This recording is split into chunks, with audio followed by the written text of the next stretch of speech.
वारी म्हणजे काय असा प्रश्न सहजतेने अनेकांच्या मनात निर्माण होतो। याबाबत कीर्तनकार, महाराज, साधू संत, टाळकरी, मृदुंगवादक, तुळशीधारी महिला, पताकाधारी, झेंडेकरी यांच्यासह ज्येष्ठ वारकरी आणि निस्सीम भक्त त्यांच्या परीने वारीची व्याख्या करतील। मात्र वारीत चालताना मीपणाचा तोरा भावना गळून पडते आणि त्यातून मीपणाची निवृत्ती झाल्याची अनुभूती झाल्याशिवाय राहत नाही। म्हणूनच वारी म्हणजे मीपणाची निवृत्ती असे म्हणणं सार्थ ठरेल।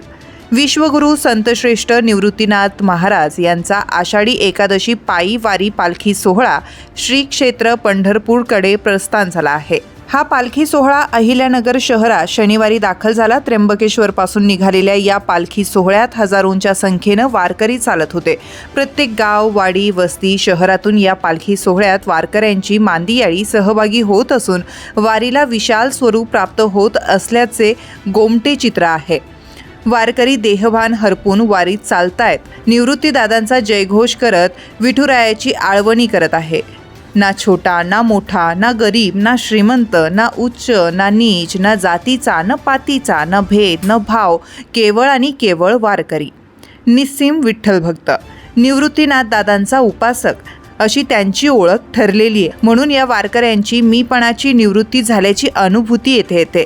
निवृत्तीदादांच्या पायी वारीत चालत असलेले ज्ञानबा दादा रोहिले, पांडुबा बारहाते, रामकृष्ण पठाणे, हिरालाल तांदळे, भाऊसाहेब पवार, रामभाऊ डोईफुडे, शेवंताबाई कुदळे, मायाबाई काळे, सोन्याबाई पाटील यांच्यासारख्या हजारो ज्येष्ठ वारकऱ्यांच्या चेहऱ्यावर मीपणाचा तोरा भावना कुठेही जाणवली नाही। मीपणाची निवृत्ती झालेली ही वारकऱ्यांची मांदियाळी खऱ्या अर्थाने वारीचा अर्थ स्पष्ट करते। दीपक भावसार, थेट वारीतून।